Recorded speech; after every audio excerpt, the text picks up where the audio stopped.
उन्होंने एसडीआरएफ के अलावा कुछ एडिशनल कंपनसेशन उन्होंने अनाउंस की है इमीडिएट रिलीफ के लिए। जैसे जो साथी बिछड़ गए 2 लाख रुपया, 1 लाख रुपया जो इंजर्ड हैं, सीवियरली इंजर्ड हैं, जो पार्शली जिनको कम इंजरी हुई है 50,000 रुपया। ऐसे ही कुछ इस फ्लड से, इस बारिश से काफ़ी सारे मकान ढह गए हैं। कुछ टोटल डैमेज हैं, कुछ पार्शली डैमेज्ड हैं, कुछ सीवियरली डैमेज्ड हैं। उनके लिए भी 1,50,000 25,000 का प्रबंध इस यूटी की सरकार ने किया है। उनका आभार, उनका धन्यवाद। मगर मैं अपील करूंगा कि अगर कोई इसमें वृद्धि हो सके, इस अमाउंट में अगर कोई एडिशन हो सके, तो मैं चीफ मिनिस्टर साहब को मैं अपील करता हूं आपके माध्यम से। तो और जो सरकार में मंत्री हैं सतीश जी, उन्होंने भी हालचाल जानने की कोशिश किया, उनका भी धन्यवाद। मेरे इस क्षेत्र के सांसद साहब, पीएमओ में मंत्री, सुबह से इनके टच में हूँ। सारा कार्य उन्होंने किया है। जो हम आर्ली बेसिस पे हम एक दूसरे से शेयर कर रहे हैं, और जो सुविधाएं चाहिए, जो अरेंजमेंट्स चाहिए। और मैं इस मौके को ये भी कहूँगा कि एडमिनिस्ट्रेशन ने बड़ा प्रॉम्प्टली एक्ट किया है। It was not easy task, क्योंकि हेलीकॉप्टर का अरेंजमेंट करना, घायलों को पहुंचाना, और जो सीवियरली घायल लोग थे उनको मिलिट्री हॉस्पिटल पठानकोट पहुंचाना।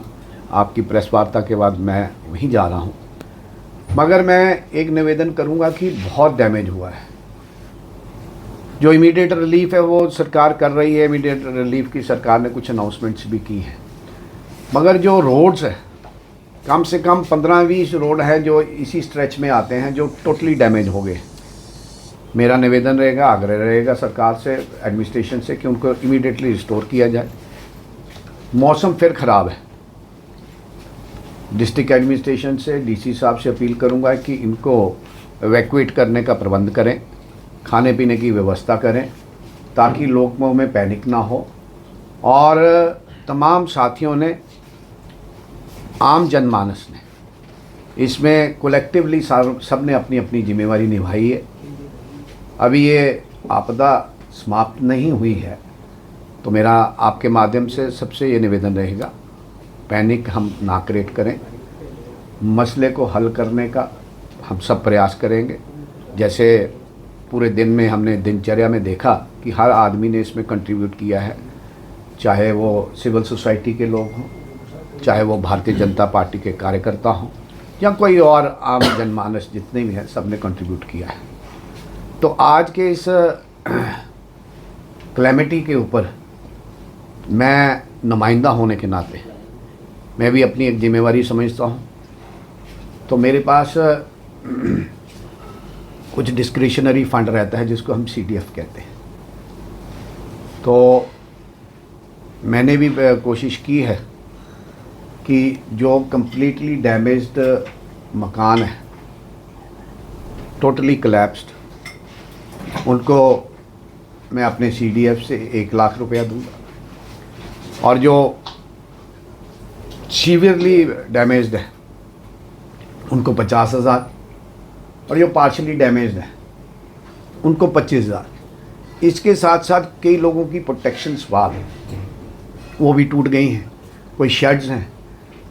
जो भी मेरे से बन पाएगा, और मैंने मन बनाया है कि अगर मेरा पूरा CDF भी इसमें जाता है तो मैं देने के लिए तैयार हूँ, क्योंकि ये लोगों के पैसे हैं। क्योंकि मकान बड़ी मुश्किल से बनता है। मैं हॉस्पिटल गया, मैं उस गरीब आदमी की जब उससे मिला, वो कह रहा है मेरा रहा कुछ नहीं। जो भी मेरे से बन पाएगा, जो भी मैं कुछ कर सकता हूँ, मैं करूँगा। और टोटली ऑन द जॉब हूँ। सुबह से ऑन द स्पॉट मैंने 5-6 स्पॉट्स भी विज़िट किए हैं। और एक निवेदन आपके माध्यम से ये भी है, कई बार लोग विस्पर करते हैं कि यहाँ MLA नहीं पहुँचा, वहाँ नहीं पहुँचा। तो मैं 2-3 दिन में सारा ही एरिया को कवर अप करूँगा। अभी जो रिक्वायरमेंट है, जो मेरा दायित्व बनता है, जो मेरा काम है, कि लोगों को जैसे इंजर्ड को शिफ्ट करवाना। 7 लोग शहीद हुए हैं, 7 लोगों ने जान गंवाई है।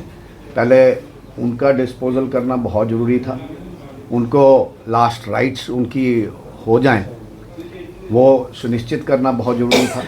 फिर जो इंजर्ड हैं वो लगभग 16 से 17 लोग इंजर्ड हैं और उनको उपचार के लिए भेजना, उनकी व्यवस्था करनी, वो हम इसी काम में लगे हुए थे। हम असेस करेंगे। कंसर्न डिपार्टमेंट्स को डायरेक्शंस दी गई हैं। आपको एक बात और शेयर कर लूँ, मैं अभी प्रिंसिपल सेक्रेटरी काबरा साहब से मीटिंग करके आया हूँ, जिनके पास PHE फ्लड कंट्रोल और इरिगेशन का महकमा है। उनको भी हमने अपना सारी जो ग्राउंड सिचुएशन है उसकी रिपोर्टिंग दी है। उनसे मेरी 15-20 मिनट की मीटिंग रही है और हमने उनको भी जिम्मा लगाया है। और जो कंसर्न तहसीलदार हैं, कंसर्न पटवारीज हैं, नायब तहसीलदार हैं, DC साहब हैं, और इन सब को हमने कहा है कि इमीडिएटली पहले जो फर्स्ट हैंड लोगों को सुविधा मिलनी चाहिए, पहले प्रायोरिटी वो है। उसके बाद जो नुकसान हुआ है उस नुकसान को एसेस करके उसका हम वे आउट ढूंढेंगे। जैसे CM साहब ने आपने CDRF SDRF के अलावा कुछ अनाउंसमेंट्स की हैं, ऐसे ही मेरी भी कोशिश है कि जितने भी मेरे साथियों का किसी का मकान चला गया, मैं 2-3 स्पॉट्स देख के आया और 8-8 फुट मलबा है, वो तो टोटली डैमेज है।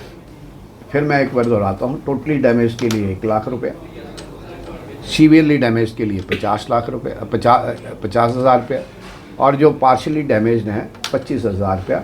उसके अलावा किसी का शेड गया है, किसी का काउ शेड गया है, जो मैं अपने CDF में दे सकता हूँ, जो मेरे से बन पाएगा मैं दूंगा। सर, CM साहब के साथ आपकी क्या बात हुई? एक वीडियो है वो वायरल हो रहा है, उसमें आप उनसे बात कर रहे हैं, वो कहीं ना कहीं लोगों के बारे में पूछ रहे हैं, आपकी क्या बात हुई? नहीं, मेरी यही बात हुई कि क्योंकि मेरी सुबह से उनसे बात हो रही थी और मैंने जैसे ही रिक्वेस्ट की तो हेलीकॉप्टर्स का इंतज़ाम हुआ। दोनों CM साहब और जितेंद्र सिंह जी से मेरी मुलाकात बात हुई तो मैं उनको आभार दे रहा था, धन्यवाद दे रहा था, और मैंने उनको कहा कि ये जो चंग वाला एरिया है, जहाँ कैजुअल्टीज़ हुई हैं, वो वाला एरिया है, इनको लोगों को इमीडिएटली इवैक्यूएट करके इनका रात का रहने का इंतज़ाम किया जाए, इनके खाने पीने का इंतज़ाम किया जाए, जो रेस्टोरेशन की बात है। और मैंने उनसे ये भी निवेदन किया है कि जब भी थोड़ा सा मौसम खुलता है, आप कृपया हमारी कॉन्स्टिट्यूंसी में आए, उस इलाके में आए और उसकी गहराई से उसकी जांच करें और क्या क्या हो सकता है, क्योंकि CM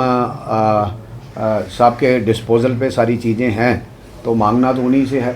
और उनके साथ साथ क्योंकि जो हमारे honourable home minister Amit Shah ji हैं, उन्होंने ऑनरेबल CM साहब से बात की है, क्योंकि एक सिस्टम है, एक सेटअप है, उस सेटअप को इस्तेमाल करते हुए लोगों की ग्रीवेंसेस, लोगों की दुख तकलीफ़ कैसे कम हो सके, इसी कार्य में आज हम लगे। कितनी अलार्मिंग सिचुएशन